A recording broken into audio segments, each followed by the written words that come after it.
Hey everybody, it's Stephen and Karen making the point. And this episode, we would like to go back to what we talked about in the last episode, which was the beginning principles or the starting principles, baseline principles of Project 2025. And if you might remember, we talked about how the Federalist Society bases Project 2025 and the need to take the reins of the government based on their idea that there are two factions in the United States that are at war with each other. One which is the woke revolutionaries, and the other which are the faction that consider themselves in line with the principles of the Revolutionary War. So obviously there's all kinds of things that we can talk about in that, and one of the things that we wanted to revisit today is part of the list of things that the Federalist Society has deemed as being examples of those people who are part of the woke revolutionaries, one of which is their disdain or rejection of what they call a colorblind ideology. So I wanted, and we both talked about wanting to just come back and revisit that. What even does that mean? Stephen, you have thoughts about that? Yeah.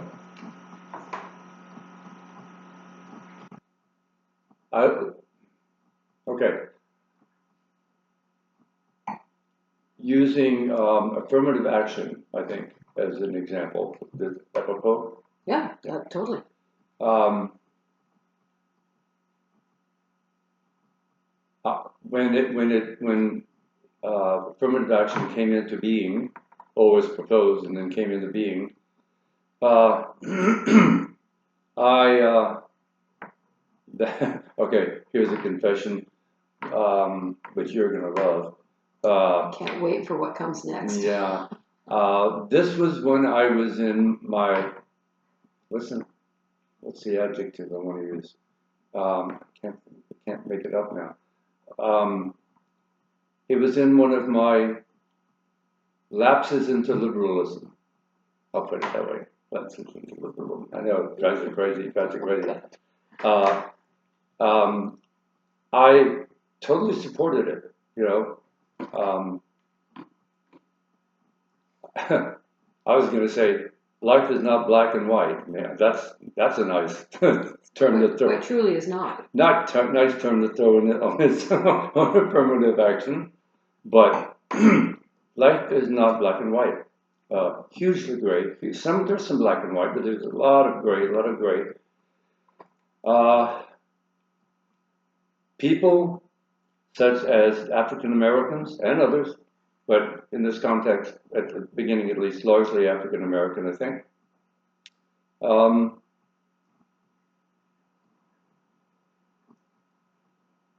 There's hasn't been for them a level playing field forever. There's never been a level playing field from the time the first ones were brought to our golden shores as slaves. There's not been a level playing field, and therefore, using affirmative action, I really thought was a little radical, perhaps, but I didn't even find it radical. A lot of people obviously did, but it was necessary to make up for 300 years of blacks and others being held down to where there was so little hope for them in anything whatsoever. As time went on, I forget when exactly, I don't know exactly when this happened. I sort of began to lose my affection for affirmative action, and I'm not quite sure why. But that didn't last long. I'm a firm believer in affirmative action. If that means not being colorblind, tough.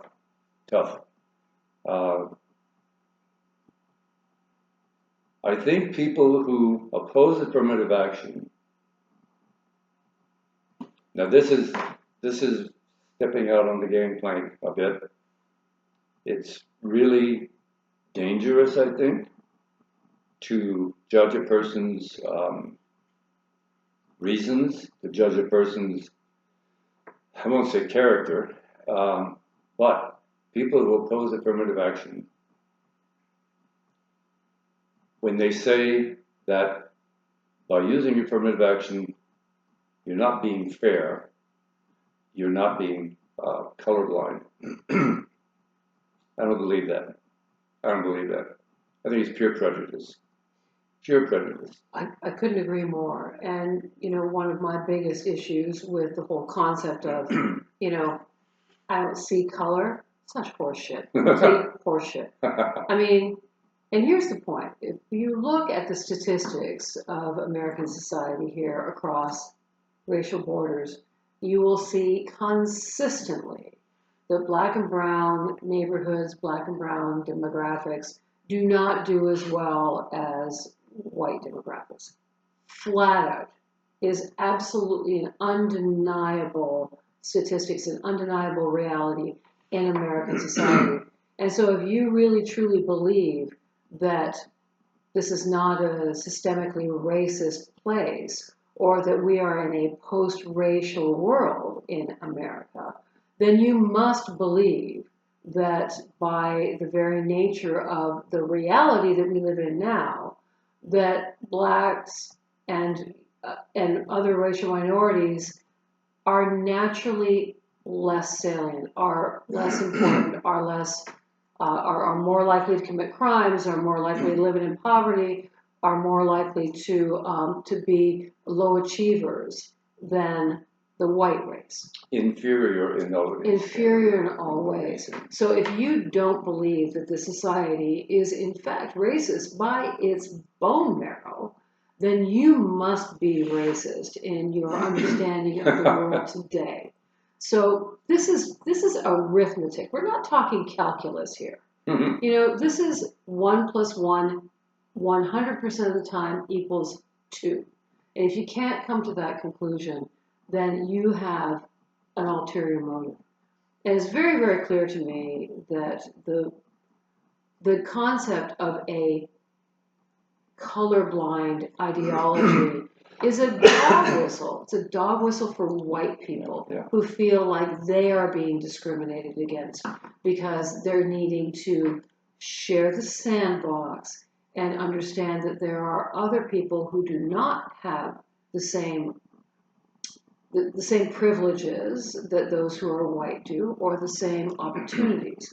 And so this whole notion of, we're already a perfect society, therefore we can be completely colorblind, is horseshit, is absolutely a lie.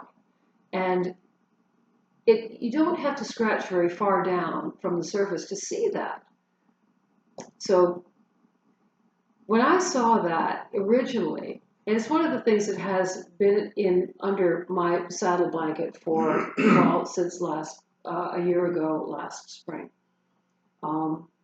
with Project 2025, is that their entire premise is to, in my esteem, to stoke rage and, indignance and righteous. We are being, the world is prejudiced against white guys. A question. Yeah. How does Project 2025, as you read it, how does it define, or how do you understand it to define systemic racism? It says flatly it does not exist. It says it pays lip service to the history. Very, very, very soft paw touch on all of that. They don't really, there's not a real sense of, yes, this happened, and yes, it's had a long-lasting, everlasting effect on America. They talk about this is how it was, and then strong, white, conservative men made changes to make it better. The Republican, the great Abraham Lincoln, a white Republican man, brought about the end of slavery. That, a good white, Southern man brought about the civil rights legislation. So they are really about, doing a little public masturbation about, white men are the ones who stopped all of this. We made it all right. We made you whole. We stopped all of that. We instituted laws that, that leveled the playing field for you. So now you're coming back at us and saying we continue to be racist? How ungrateful! How awful! How awful! How maybe you really aren't equal to us because you're so ungrateful. So, systemic racism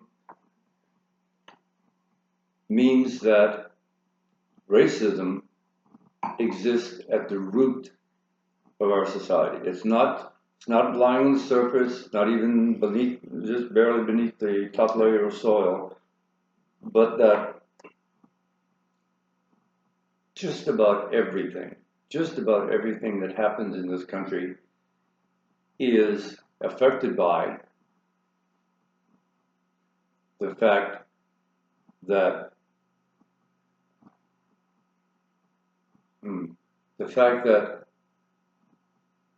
not, I don't know how to put this, the fact that, I'm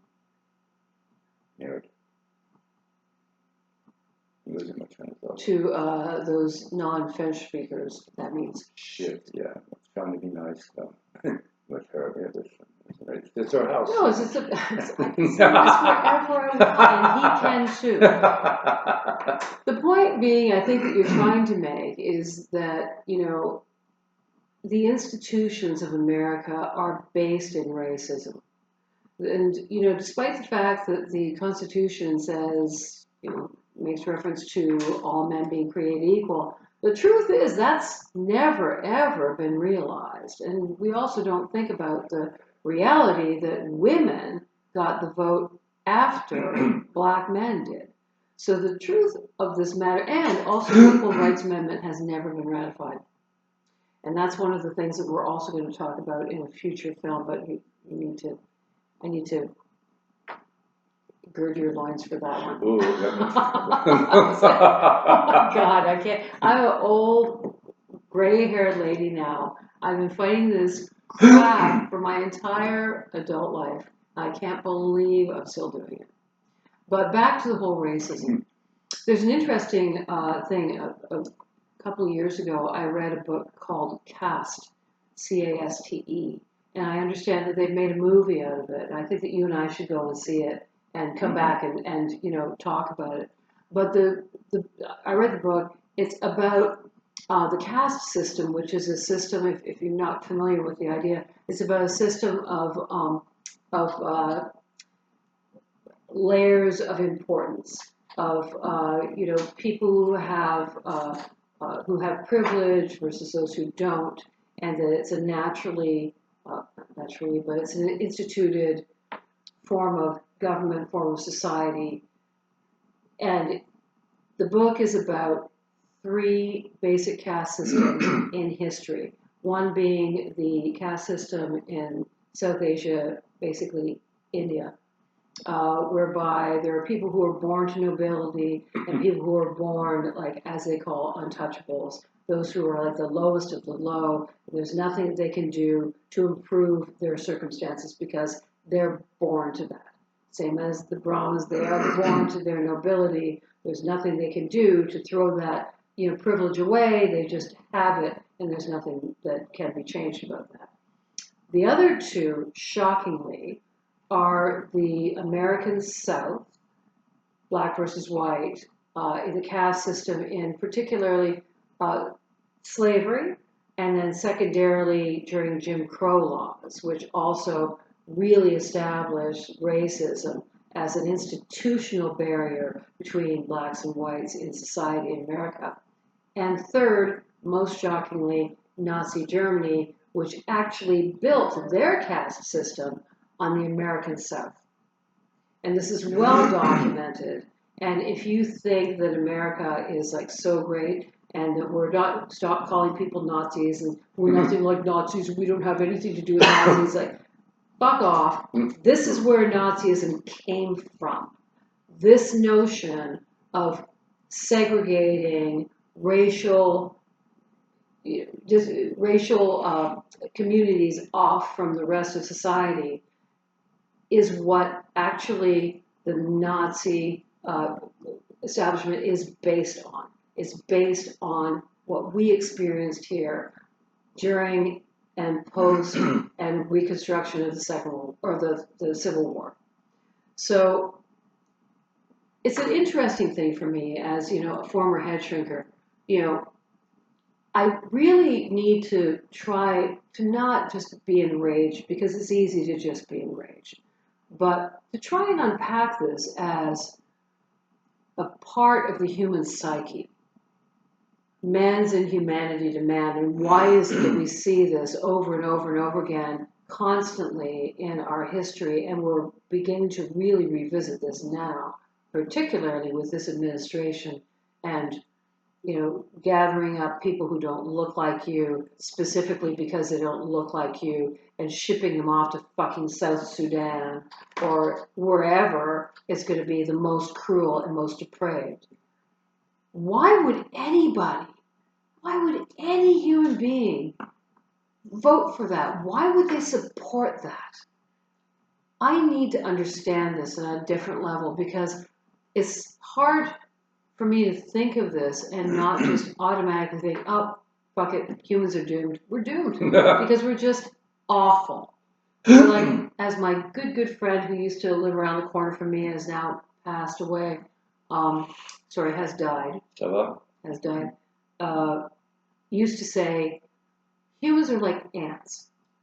They just go someplace, they work, they destroy the entire environment, and then they fuck off and go someplace else. And they do the same thing there. And it's hard to argue with that from this perspective. Give me something positive to focus on. Positive to focus on. Okay. Give me a reason to continue to believe that humans are good at their core. Well, I have something that I could say. I don't know how it will resonate with you, who is not a religious believer, but being a believer, and I don't like that expression, a religious believer. I hate the expression believers and non-believers. I don't like that. That's It's like people of faith. I hate that term. I hate that. I hate that term. Don't tell me because I'm not a religious person. I don't have faith. There are plenty of people who are atheists who have faith. They have faith in science. They have faith in the goodness of man. Blah blah blah blah blah. In experience and observations. Yes. No, I don't. But as a person who is a religious believer,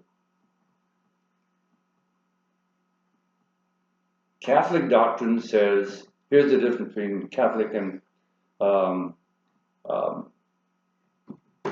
bloody hell, and Protestant, mainly Calvinistic theology.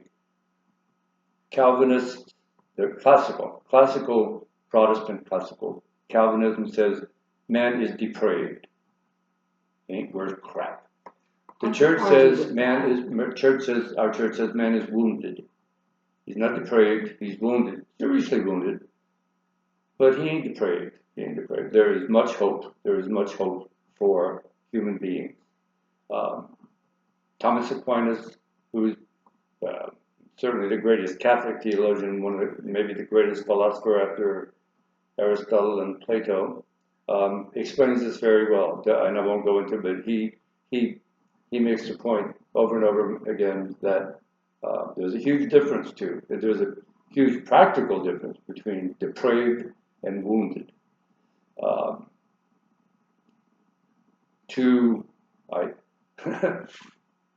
God forgive me for quoting Luther. I'll deny it if I ever, even if it's on It's this. gonna be on the internet forever. I will deny. There are ways to manipulate them in the internet. I will deny this. But Luther had an expression.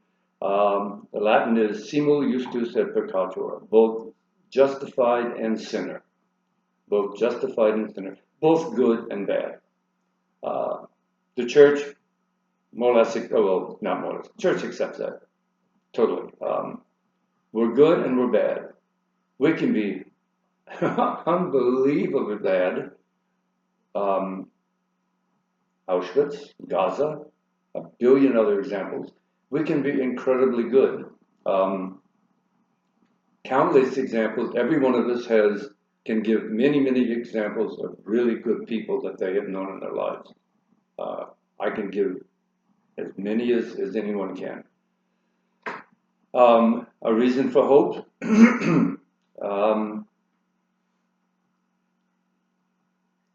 Again, I'm speaking from what I know. I'm speaking from what I believe for 77 years, or 70 years, age of reason. 70 years. 70 years. On Saturday. Yeah, Lord.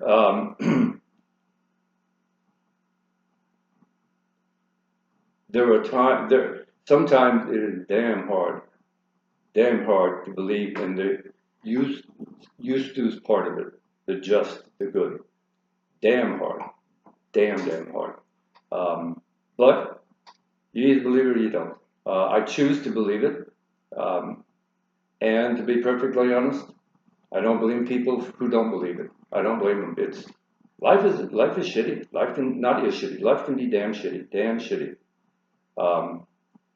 But again,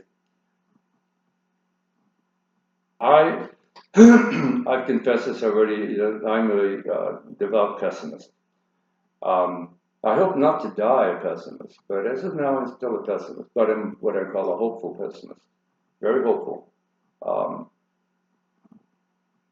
I didn't choose to be a pessimist until maybe later in life. I didn't choose it, I affirmed it. But I think that one, at some point in one's life, has to is pretty definitive, has to decide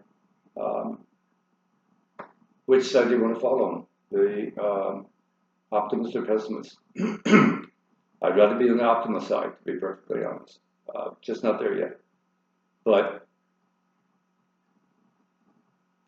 going back to, this is such a roundabout way of getting to your, give me some hope, give me something to hope for humanity.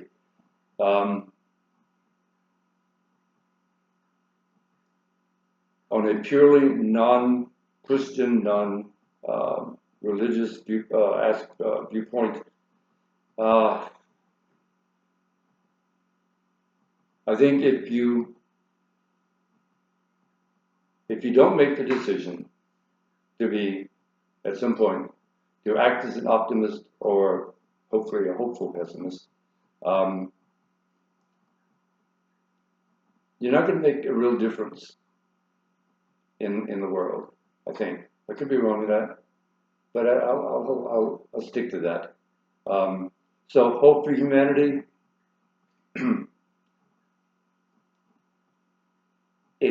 Hope for humanity cannot be based on what we see on TV or what we see happening on our block or in our city or in our country. Yeah, just in American media or in America itself. Yeah. There's a whole big diverse world out there. Yeah. Trust me, what's happening here isn't happening everywhere. Right, and it has to go beyond that, and it has to come from inside the person, I think. You have to want to see the good and see the evil at the same time and decide for yourself, not let someone decide for you, but decide for yourself that you're going to be someone who does his or her best to make the world a better place.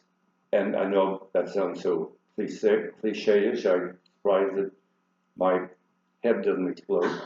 But it's true. I mean, cliches have a huge amount of truth to them. Otherwise, they wouldn't become cliches. They would have died out long, long time ago.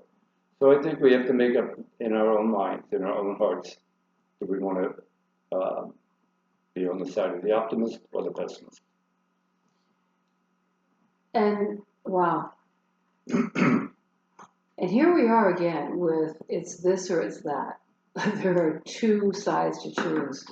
And this is my biggest problem, I think, with approaching, understanding the principles behind Project 2025, behind understanding the differentiation between liberal and conservative, right and left, Americans' polarization, is this what I can't help but think of as being an absolutely nonsensical choice between one side or the other side. Everything, almost everything, is in shades of gray. I mean, there are some things that are not. You can't use old baking powder and expect it to help your banana bread to rise or your cookies to spread. You can't, you can't fry an egg on a sidewalk despite how hot it is. I mean, there's a handful of things that are just absolute. You can't pair like a chewy Cabernet Sauvignon with like a wedding cake. You can't. It's just there's a handful of things that are absolutely black and white. You don't do. But these are inconsequential things. These are enormously inconsequential things. Most of humanity, most of human behavior, most of human attitude, most of human thought and belief systems, to me, necessarily are based in shades of gray. And this is why I think when you actually take the time to challenge somebody who is espousing a belief system that you do not aspire to, that you do not align with, you ask them some questions, you push back a little bit, you ask for clarification here, you get to a brick wall where the answers to those questions are not black or white. And that's when they do the whole, well, we're just going to have to agree to disagree. It's just the way I feel. It's just how it is, and I don't want to talk about it anymore. And this is because I think that we have really been sold, not we, the people who are watching the propaganda networks have been sold a bill of goods that the world, mostly America, is black or white. I mean, not necessarily ethnically black or white, although that absolutely is part of it. But it's that you're with us or you're against us. And there's no space in between. It's been very interesting. I don't know if you've been following the latest, drama on the far right, because there's always drama. Those people are so full of drama. Oh my God. And they call us snowflakes. And they call us queens. Right, exactly. It's seriously, you freaked out if somebody of a different color was drinking on your soda fountain. So fuck off, literally. But so Tucker Carlson has Tucker Carlson, God. Whatever, as my friend says. Anyway, he interviewed with zero pushback, with zero framework, with zero context. He interviewed a guy named Nick Fuentes, who, do you know who that is? Mm-hmm. Okay, yeah, so you know who that is. Mm-hmm. So he interviewed him and basically gave him carte blanche to say whatever the hell hateful shit that he wanted on this also hateful son of a bitch's podcast. To which another, like a third hateful son of a bitch, Ben Shapiro, came out and started blasting him, and then also blasting the head of the Heritage Foundation, all hateful SOBs, all of them, about who was more hateful and who was worse and who didn't get it and who was going to be the leader and the moving forward after the assassination of Charlie Kirk. Who is it that is the heir apparent to the throne of hateful motherfucking right-wing propaganda? It is hilarious, and it would be. I mean, I would absolutely have enormous schadenfreude about this if it weren't for the fact that there's an enormous part of America that's paying attention to this shit and thinks that it's relevant and likes what these people are saying, likes that they are unafraid to align themselves with Nazi ideation, that they are unafraid to come right out and say, you know what? Black people and immigrants are not as good as white people because look at the statistics, and they're so either stupid that they don't get it, or they're calculated enough to not get it. The irony of that statement. Where are we going? What are we doing in this country? The rest of the world, a large part of the rest of the Western world, looks at America and is going, what the fuck are you doing? Why are you going here? You've seen this film already. Did you not finish it? Did you fall asleep before the ending? Like, what the hell? I'm sorry, I'm a little bit verklempt about all of this shit, but as I started thinking about doing our video today, I just, that was that, colorblind ideology. It just stuck in my craw so deeply that I just needed to have I needed to toot off about that a little bit. So I have. Anyway, I apologize for the F-bombs, etc. I was raised such a genteel, nice little southern boy. No, I'm not anymore. I'm sure at some point in time he's going to blame me. No. It's her house. I'm going to get a T-shirt that says that. It's her house. It's her house. And I'm going to give it to her husband to wear. I think he should wear it, really. I do like that expression.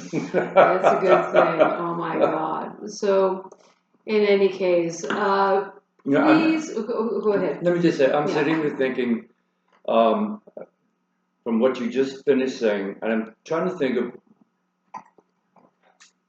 all the evil that's been done in the world in recorded history. You want to talk about non-whites, whether it's black, brown, yellow, red, whatever,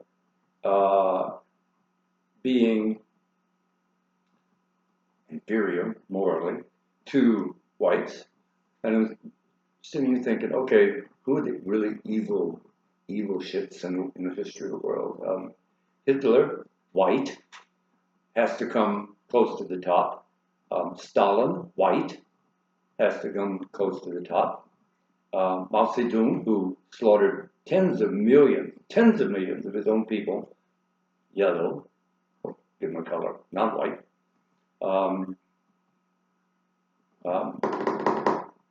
Rats, the Mongol. Attila the Hun. No, the Mongol. Anyway, not going to worry about the name. The Mongols, not white, slaughtered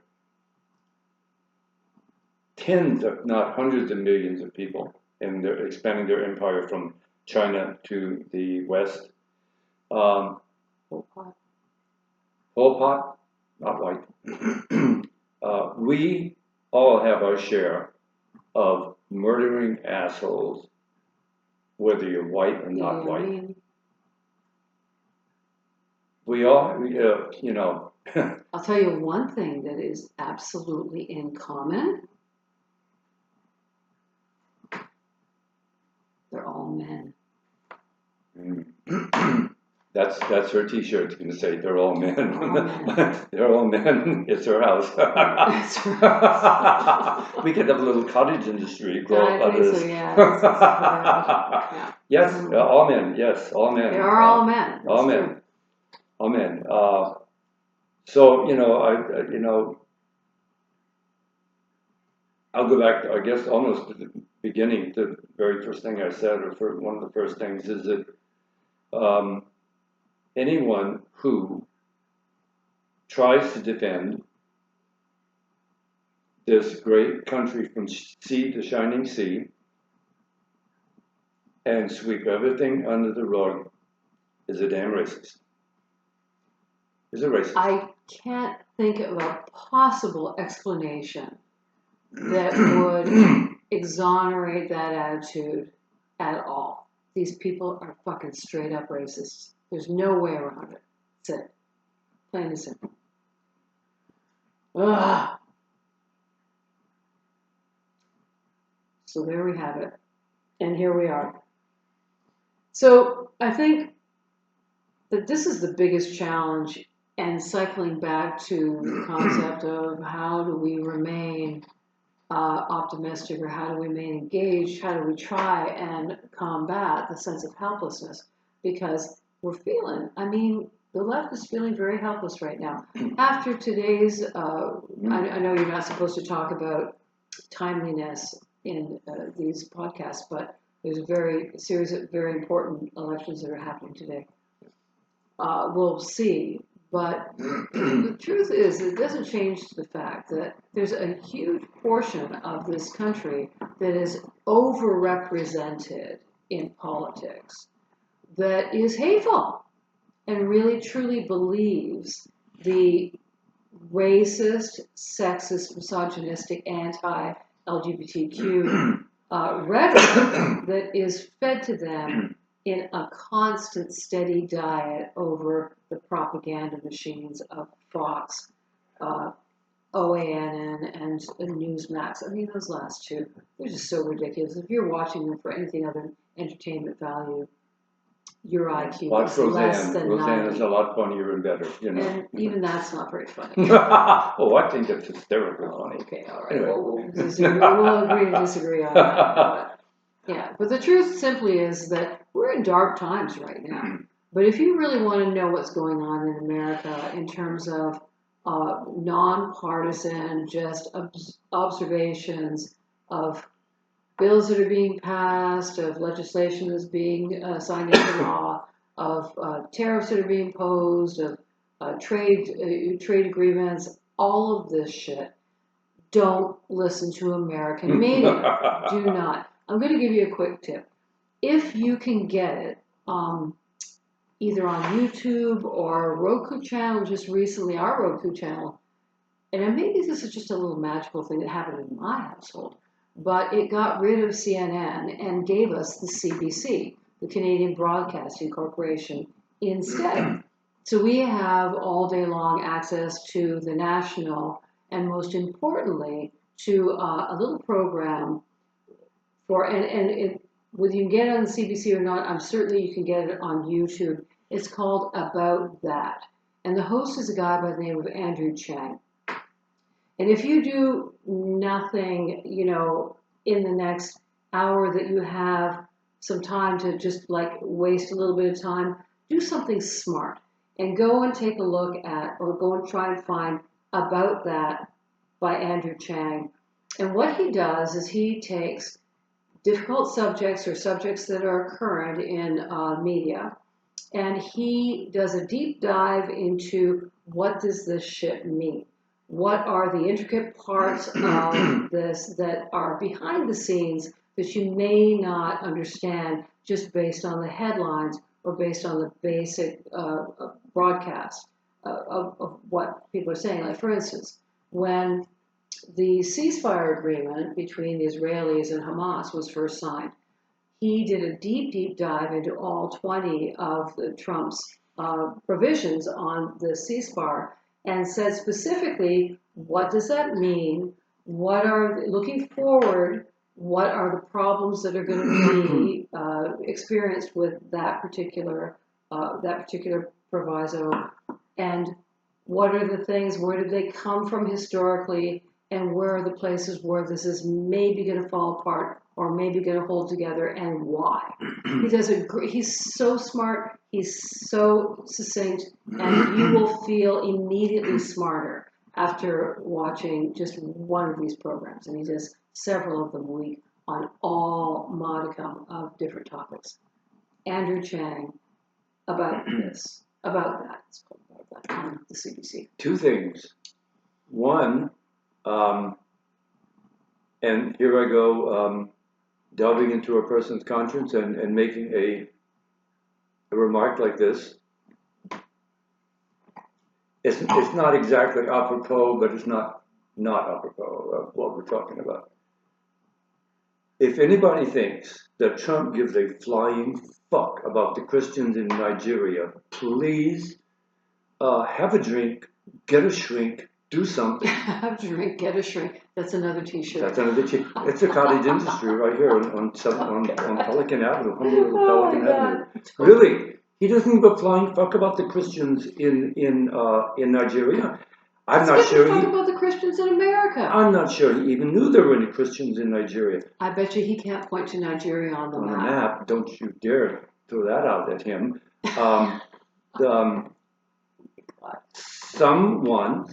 Let's say a Christian somewhere along the line has pointed out to him that the Christians are being slaughtered in Nigeria, which they are. It's totally true. The vast majority of, the majority of Christians who were killed for their faith in the world last year were in Nigeria, probably the year before, and probably this year. But he doesn't give a shit about that. He doesn't. My God, when I saw that, I said, oh, sweet. Anyway, that's one thing. Second thing is, at some point in the last 15 minutes or so, it just occurred to me, if what we're saying here is true, if it's what we believe and all, then there's a very salient fact, and here I'm going to throw some gasoline on the fire, and that means that some of us Americans are right and some are wrong. To me, that is huge, or as Bernie would say, huge.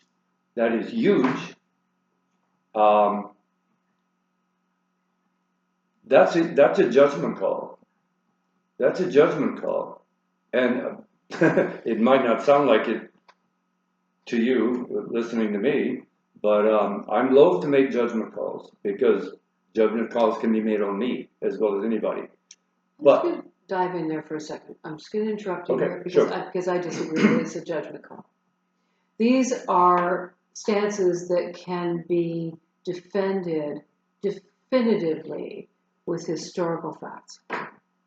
Yeah, So I don't think it's a judgment call at all. I don't think it's like, well, but did that really happen? You can't just say fake news at everything that you disagree with.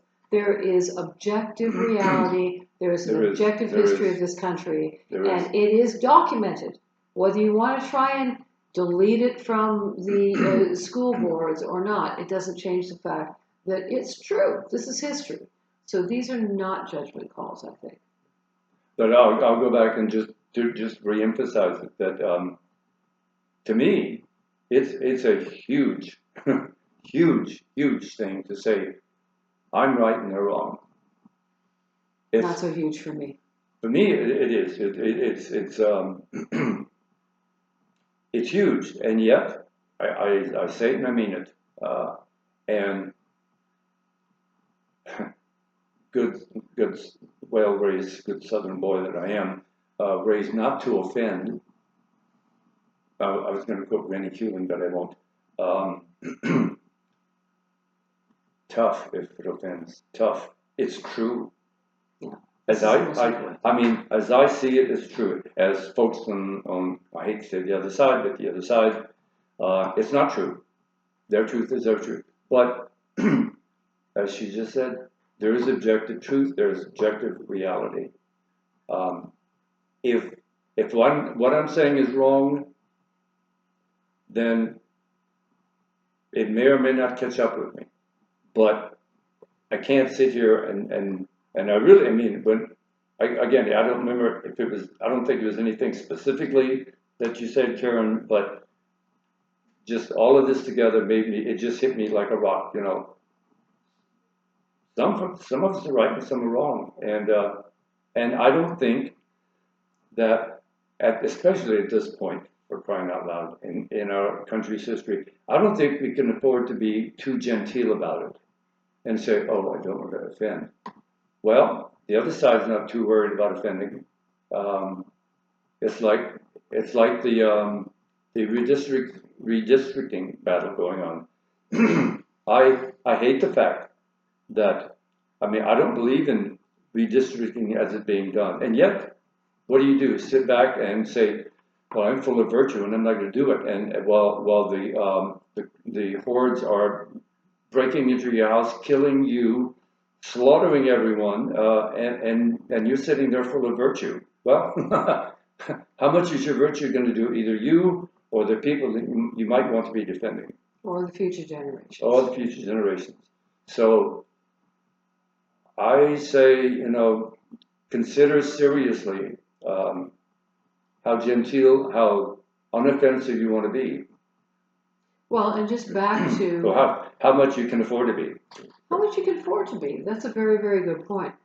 You know, back to it's not black or white, but you know what?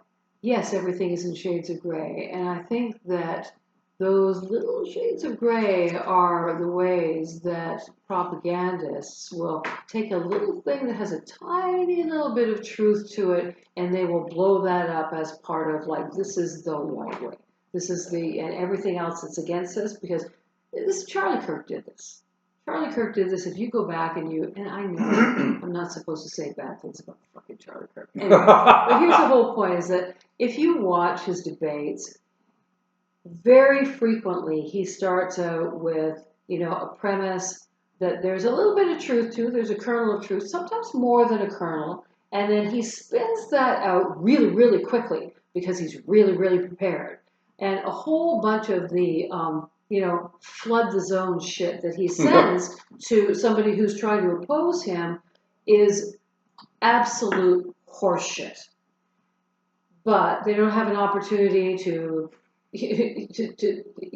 fact check. They don't have an opportunity to, well, no, I hadn't read this obscure, part of the Bible or this obscure writing of some, whoever. I mean, the point being is that nothing very much is black and white. There's always shades of gray to everything, but there are a handful of things that as humanity we must agree are either right or wrong. Right. Yeah. And, we just really can't proceed as a people without some baseline agreement. And it seems to me that there used to be some agreement in the Western world as to a baseline of what those things were. Yes. Yes. You didn't kill indiscriminately. You honored due process. You understood the relevance and importance of 3 equal or co-equal branches of government. You understood the nonpartisan responsibilities of the Department of Justice, of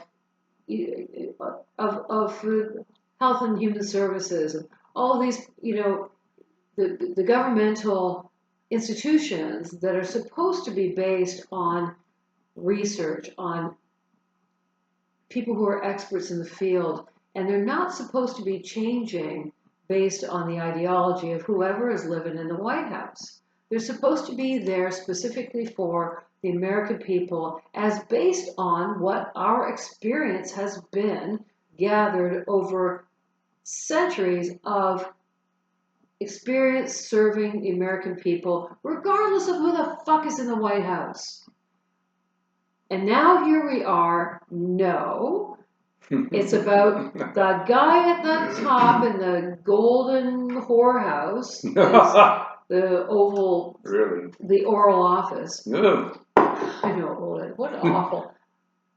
I'm sorry if I if I gave you an awful like visual. I'm a kind of a visual person. Immediately, I was sorry that I said that. It's your house.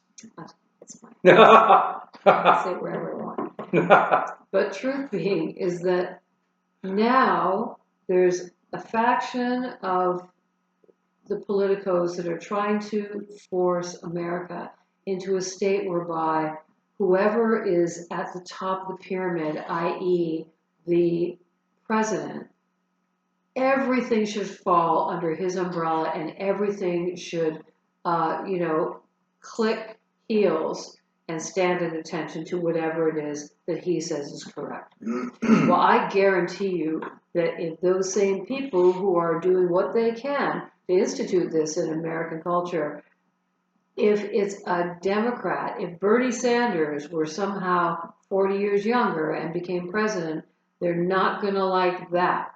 So this is some crazy bullshit, and this is a power grab that we have to be careful of. And we have to look at it objectively. We have to really see it as it is. And we can't just like, oh, well, it's going to be okay. America's, he didn't let him, he didn't become a dictator the first time. The institutions will stand. It'll be okay. It may not be okay. That was the Highly thinking. likely it will not be okay. There was a lot of thinking right before, several years before Hitler took power. The powers that be in Germany loathed Hitler. I mean, who wouldn't? They loathed him, but they were afraid of him, and so they, in their cowardice, they hoped that well, number one, maybe he won't ever get elected as chancellor. Number two, maybe his ideas, maybe he doesn't really mean what he says. Well, he did. Well, there's also a lot of evidence that would suggest that Hitler really wasn't an enormous anti-Semite, but he surrounded himself with those people because they were the ones who had the loudest voices. And he was happy to capitulate to those ideologies simply because it kept him in power. And also, and the German people, I'm 1/4 or so German. I love my German heritage with a passion.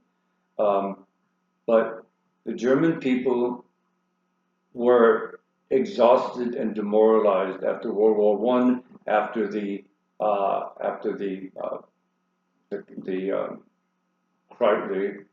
crash of '29. Their money was worth nothing.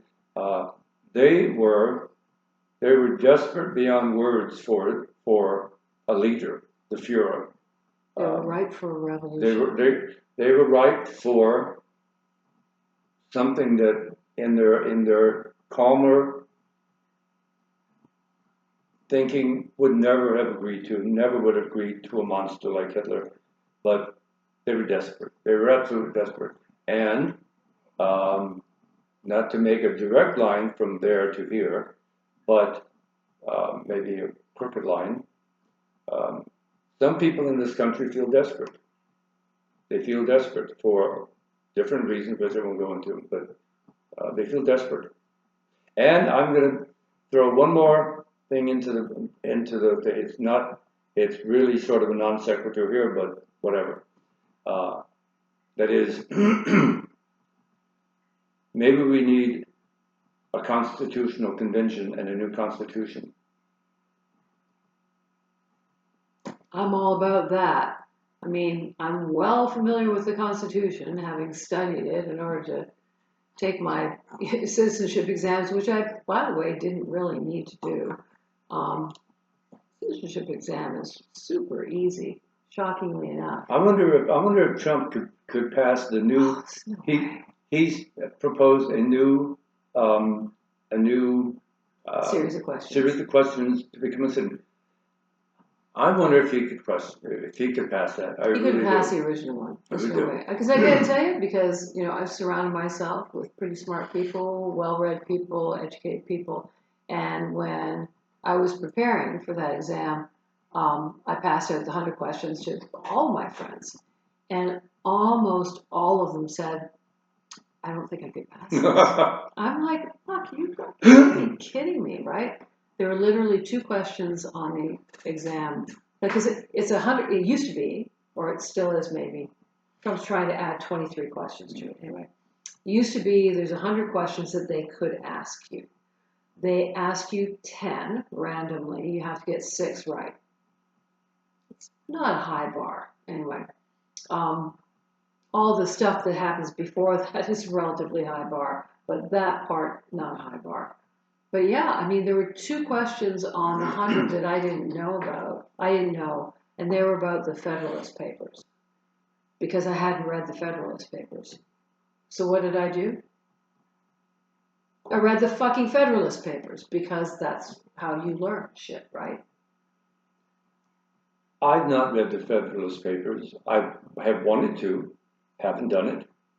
Shame I have on a copy. I can send it to you. Shame on me. But I'd be willing to bet that, 95% of the country hasn't read the Federalist Papers. Right. I wonder if Trump has read the Federalist Papers. I don't think Trump has read the Constitution. I'm not sure he could spell Constitution. I was going to say something else and throw just one, like another tablespoon of gasoline on the fire now. Oh, yeah. I said that one should, maybe we should consider a new constitutional convention. I have to admit,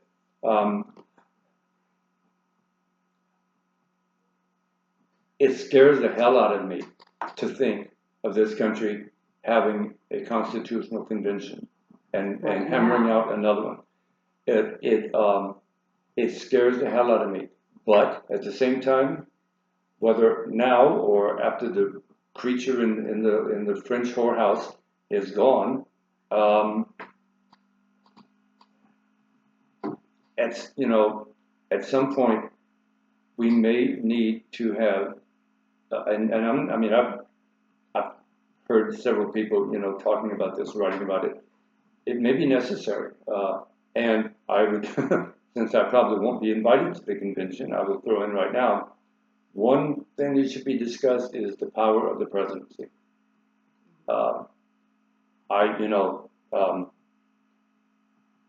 Trump didn't get to be king overnight.